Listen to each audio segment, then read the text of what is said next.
Semua agama itu semuanya mengajarkan kebaikan. Jadi apa harus kita berbeda dengan itu?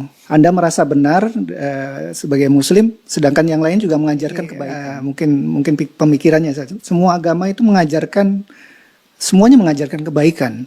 Jadi apa harus kita berbeda dengan itu? Mungkin kadang-kadang kita diajukan dengan pertanyaan itu.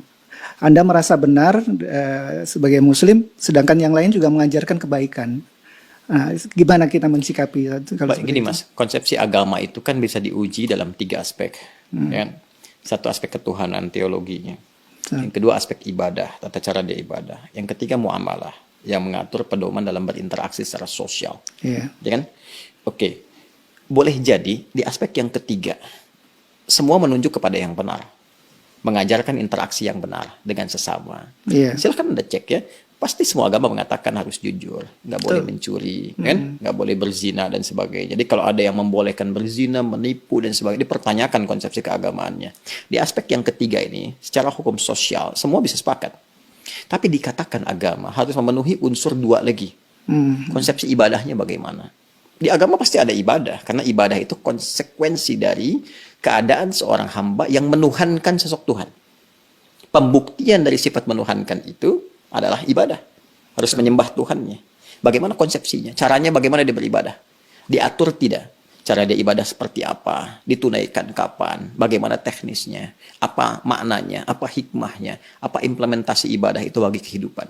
Di titik ini pasti akan ada perbedaan. Oke, saya sebagai Muslim, ya dengan saudara-saudari kita sebangsa setanah air dan non-Muslim, konsepsi ibadahnya pasti beda. Ya, saya di Islam. Kenapa saya meyakini Islam misalnya? Karena konsepsi ibadah saya, ya, yang saya jalani dalam Islam, itu menurut saya yang paling sesuai, paling lengkap, paling akurat, paling rasional. Ya, dari sisi sholatnya misalnya, ibadah pokok itu kan sholat. Waktunya jelas diatur, kapan saya mesti sholat. Panggilannya jelas. Kemudian bagaimana penampilan saya saat akan menunaikan sholat jelas. Apa yang harus saya lakukan sebelum sholat jelas. Sebelum sholat kamu wudhu dulu. Ada langsung firmannya dari Allah, bukan rekayasa manusia, bukan buatan Nabi Muhammad SAW. Kan? Langsung dari Tuhan. Nih, Quran surah ke-5 ayat yang ke-6. Ini cara wudhunya begini, diatur, diterangkan oleh Rasul. Begini prakteknya. Kemudian sebelum sholat kenakan pakaian yang terbaik. Bahkan sejak ada panggilan dari masjid kita dengar. Quran surah ke-7 ayat 31. Ya bani Adam khudzu zinatakum inda kulli masjid. Kemudian setelah itu diatur bagaimana cara memulai ibadahnya. Dari mulai takbir pembuka sampai dengan salam. Dijelaskan selain cara, maknanya apa? Kenapa tangannya begini? Kenapa bacaannya ini? Artinya apa? Hikmahnya apa? Lalu kaitan dengan implementasi kehidupannya bagaimana? Apa dampak sholat kepada kehidupan? Turun banyak ayat. Inna sholata tanha anil fahsya'i wal munkar. Quran surah ke-29 ayat ke-45. Nanti sholat ada kaitan dengan ketenangan hati. Sholat kunci kebahagiaan, kesuksesan. Dan dibuktikan oleh jejak sejarah. Orang-orang dulu ketika dia sholatnya benar, terjadi itu semua. Nah ini yang menjadikan kita yakin sebagai Muslim memeluk Islam. Bagi penganut agama lain, punya konsepsi sendiri. Kita nggak bisa paksakan semua sama di titik ini dalam konsep keberagamaan. Apalagi kalau sudah masuk ke konsep teologis, ketuhanan. Ya kan? Nah, untuk menentukan agama ini, ya benar sebagai agama, kan mesti punya konsep ketuhanan. Nah, Islam pun menawarkan kepada kita secara ilmiah dan objektif untuk menguji bagaimana sih standar untuk menetapkan zat itu sebagai Tuhan, ya kan? Apa ukuran-ukurannya? Maka Islam menyampaikan, misalnya di Quran surah ke-42 Asy-Syura ayat yang ke-11, laisa kamitslihi syai' di ujung ayatnya. Ya, sifat Tuhan itu nggak boleh sama dengan selain Tuhan. Ya, harus beda, 100% harus berbeda. Ya, jadi kalau misalnya manusia ini lemah, maka Tuhan mesti lebih kuat. Nggak boleh sama dengan makhluk. Kan? Kalau manusia berpasangan, Tuhan itu harus esa, harus tunggal misalnya. Demikian banyak hal yang bisa ditampilkan. Nah, konsepsi teologi ketuhanan ini, setiap agama itu pasti berbeda. Ya kan? Nah, tinggal kita uji.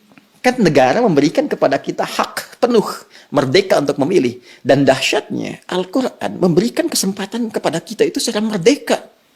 Terbuka untuk memilih. Bahkan dalam aspek teologi, di Quran surah ke-47 Muhammad, ayat yang ke-19. Kata Allah, fa'lam. Anda mesti punya dasar pengetahuan. Annahu untuk menetapkan la ilaha illallah. Untuk menetapkan tiada Tuhan selain Allah. Jadi untuk menetapkan konsep ilahiyat, teologis, ketuhanan, yang meyakinkan kepada kita, oh ini Tuhan saya Allah. Ya kalau ditanya kenapa Anda nggak pilih Tuhan yang lain, kata Allah, Anda jangan sekedar bersyahadat misalnya, mengatakan asyhadu an la ilaha illallah. Itu syarat pertama menjadi muslim, syahadat. Tapi kalau Anda ingin kuat, ya dengan syahadat itu, dengan keyakinan teologi Anda itu, menuhankan Allah. Ini ilmunya loh. Makanya di Islam ada akidah, ilmu tauhid, fiqhul akbar. Nah, jadi boleh jadi semua agama itu punya konsepsi yang sama dalam aspek muamalat, interaksi sosial yang membawa norma-norma kehidupan dalam ragam interaksi sosial. Tapi bisa berbeda dalam konsepsi ibadah dan ketuhanan. Dan aspek ketuhanan yang paling pokok. Ya kan? Iya. Jadi kalau semua sama, berarti kan mesti ada yang spesial, yang beda kan? Ya, betul. Ya, itu yang menjadikan Anda, saya, kita melihat yang spesial ini bagi saya. Konsepsi Islam sangat jelas, tidak ambigu. Ya, menentukan ketuhanan jelas. Fa'lam annahu la ilaha illallah. Innani anallahu la ilaha illa ana fa'budni. Ya, saya Allah, kata Allah, nggak ada Tuhan yang dipertuhankan selain saya. Ya, maka sembah saya. Nah, saya mencari, saya membandingkan, melihat dengan keyakinan lain, saya temukan yang paling jelas. Tidak ambigu, tidak susah dipahami sebagai muslim ya.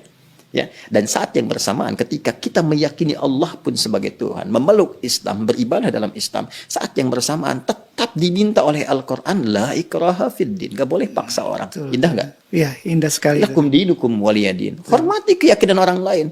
Kamu meyakini Islam sebagai agama yang benar, ya, tapi hormati orang lain juga. Ya, jelaskan keislaman Anda itu lewat penampilan Anda, karakter Anda, perilaku Anda, sifat dan sikap Anda. Kalau ditanya, jelaskan, jawab, dan sebagainya. Masya Allah. Indah nggak? Indah, Pak. Ya, jadi di situ titik perbedaannya. Jadi nggak bisa kita katakan semua agama sama, karena konsepsi dasarnya itu berbeda. Iya, iya. Paham sekarang ya? Betul, betul. Nah, kalau paham berarti nggak ditanya lagi. Ya, mungkin kita luruskan, Ustaz. Jadi, Berarti ada yang bengkok. iya. Ya, yang diluruskan pernyataan saya atau ada masalah nih di luar. yang berkembang sampai Anda angkat kaki itu. yang berkembang di masyarakat, Ustaz. Jadi, Muslim yang semakin berilmu, otomatis makin toleran terhadap masyarakat di sekitarnya. Mungkin bisa dibilang begitu, Ustaz. Ya, bisa disimpulkan demikian toleran dalam aspek-aspek yang perlu ditoleransi. Betul, betul, betul. Dan ini ekspresi toleransi itu pun sesuai dengan kebutuhannya. Jadi jangan berlebihan juga. Nggak bisa toleran itu misalnya, ini lebih berkembang lagi, ikut-ikutan beribadah sesuai dengan agama-agama orang lain. Ya, mungkin itu ya. Anda nggak bisa toleransi ikut ke tempat ibadah orang. Justru itu intoleran yang sangat tinggi. Iya. Paham nggak maksudnya? Paham, Ustaz. Paham. Apa coba? Ulang lagi nanti. Bukan. Intoleran yang sangat tinggi. Kenapa? Iya, Kenapa? Karena saat dia hadir di kebebasan. tempat orang itu, hati dia meyakini bahwa itu salah. Iya, iya. Tapi dia terpaksa hadir di situ untuk mewujudkan konsepsi yang salah. Iya, iya. Saya toleran nih, datang ke tempat ibadah orang lain. Tapi di hati dia mengatakan ini salah nih, ini nggak benar nih. Iya. Nah, itu kan kalau dalam bahasa agama, nifak, munafik, hipokrit gitu kan. Iya. Jadi saya kira itulah.